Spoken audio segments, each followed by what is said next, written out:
Como lo vimos en clase, el autor Becerra Bautista trata la competencia como un límite objetivo de la jurisdicción, ya que en palabra del mismo autor es lo que objetivamente puede ser establecido, y que la imposibilidad de que una sola persona resuelva todas las controversias hace posible el acceso a la justicia.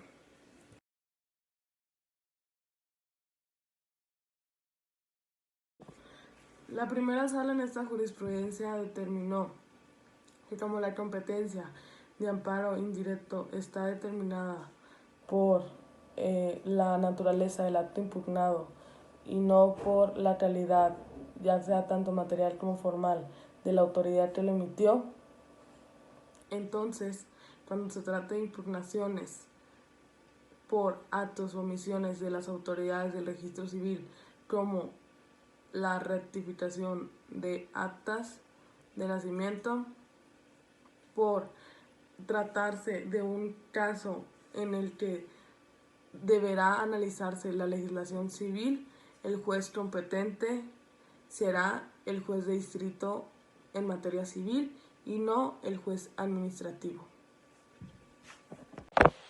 Entonces, como bien pudimos observar, la Suprema Corte de Justicia de la Nación tomó en cuenta en este criterio la competencia por materia para amparos indirectos, ya que estableció que es el juez competente el que conozca de la rama sustantiva del derecho, en este caso la civil, en la que está basada el acto impugnado.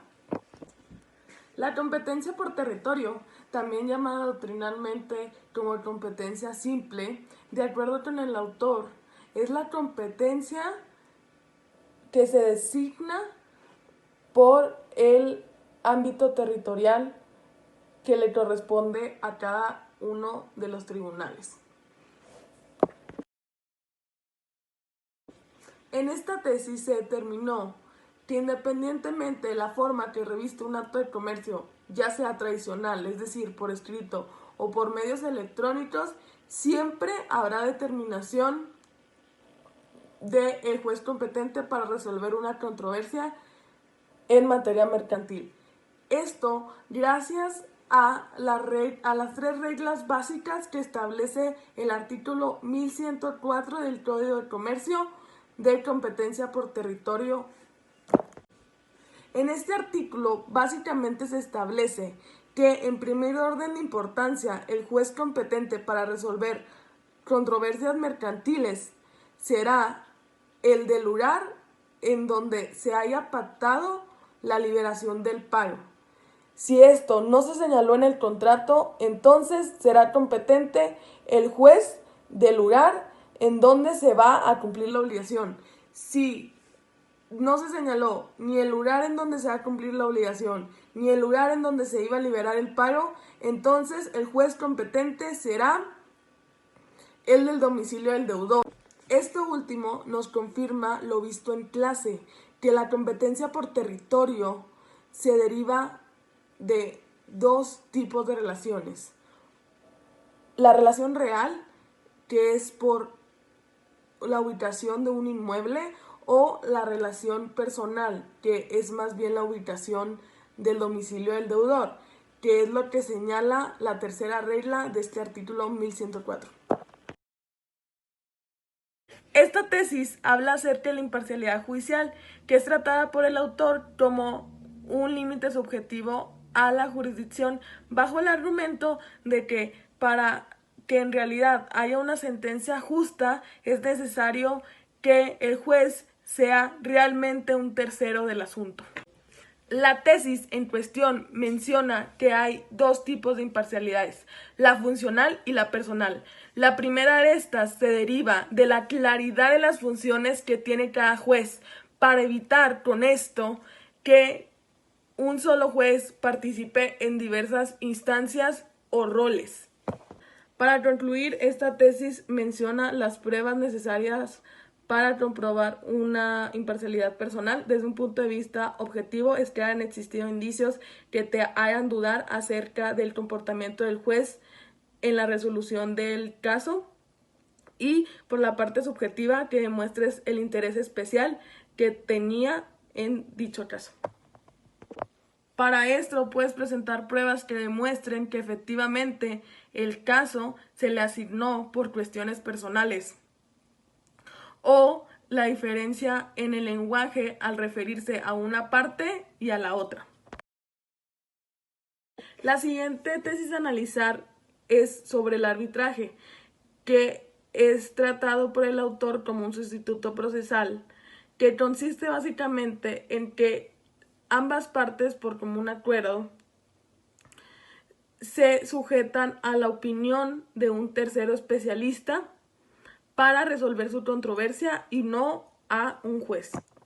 Lo que la tesis básicamente establece es que un arbitraje es autocompositivo, cuando el árbitro básicamente resuelve en base a la voluntad de las partes de acuerdo a lo establecido en el contrato. Este tipo de arbitraje se da cuando existe una controversia entre las opiniones de las partes y éstas no quieren entrar en conflicto, por lo que únicamente se busca la pacificación entre ambas. A diferencia de los arbitrajes heterocompositivos, que ya es cuando hay motivo suficiente para iniciar un proceso jurisdiccional, para litigar.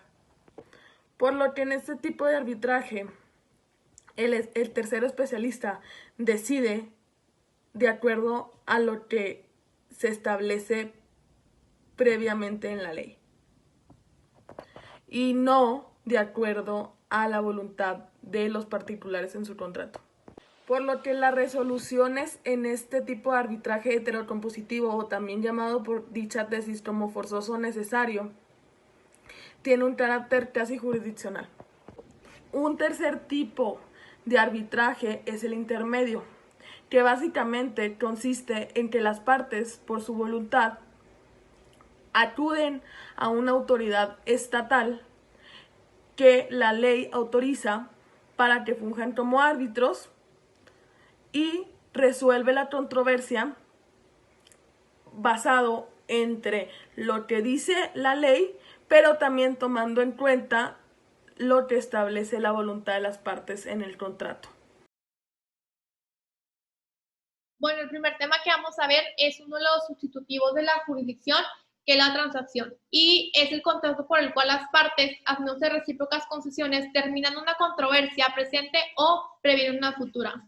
Un ejemplo puede ser que existe un terreno con varios propietarios y en dicho terreno no se sabe hasta dónde llega cada uno, o sea, no se sabe la división. Y dividen la parte que estaba en duda para prevenir una futura controversia.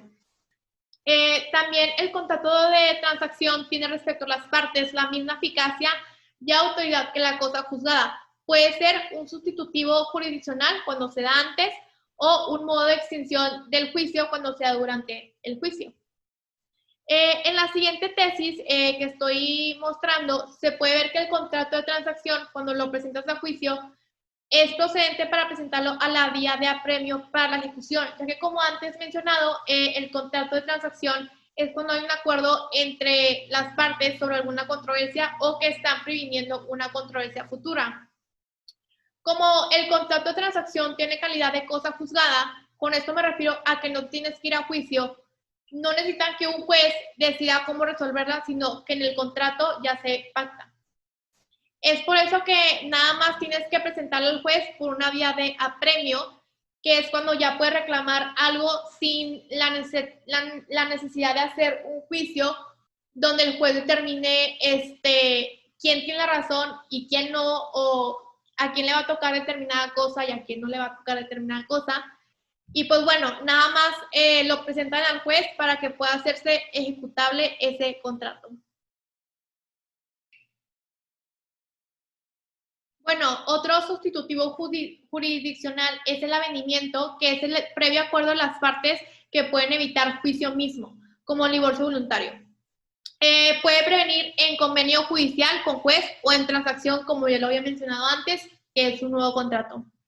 El avenimiento es la causa y el convenio es el efecto de la conciliación misma. No siempre que hay avenimiento hay convenio. En la siguiente tesis que estoy mostrando, establece que cuando se nombra a un apoderado con el poder de pleitos y cobranzas, él mismo puede hacer un acuerdo en el juicio sin necesidad de que comparezca a alguien. El tema que vimos en clase fue el desistimiento de la acción o de la instancia, y se refiere a que pierde su derecho de exigir ante un tribunal. Si se da después del emplazamiento, pagas gastos y costas y daños y perjuicios a la contraparte. Esta tesis que estoy mostrando establece que si alguien presenta una denuncia de violencia familiar y aparte demanda a la misma persona por la vía civil por daños y perjuicios, y luego la misma persona, o sea, la parte actora, desiste de la acción, por ser un tema de violencia familiar, el juez debe determinar si la parte actora tiene la capacidad y se encuentra bien de sus capacidades mentales, o sea, que se encuentra bien en su sano juicio para desistir de la denuncia. Porque puede pasar, como en muchos casos de violencia, que hay cierta presión de la parte agresora para que quiten la denuncia en su contra. Entonces, no nada más está bien que la parte actora presente por medio de un escrito el desistimiento del juicio, sino aparte debe de ver el juez si tiene la capacidad para haber tomado esa decisión, y luego el juez en su momento acordará si el desistimiento procede o no.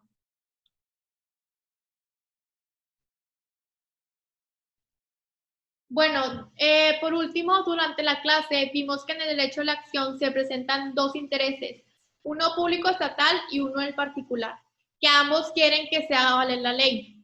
Los preceptos van dirigidos a los particulares y la parte sancionadora a la autoridad. En la tesis que estoy proyectando, habla que la prescripción de la acción se interrumpe por la presentación de la demanda, aun y cuando en el juicio se decrete la caducidad de la instancia. Con esto quiere decir que hay dos cosas: la prescripción, que es la acción antes del juicio, o sea, el tiempo que se tiene para demandar algo, y la caducidad, que es siempre es dentro del juicio. Cada juicio tiene un término de caducidad donde se puede decretar, y lo puede decretar el juez o la parte demandada. Entonces, la prescripción se interrumpe, o sea, se congela el tiempo aun y cuando haya un juicio y se haya decretado la caducidad.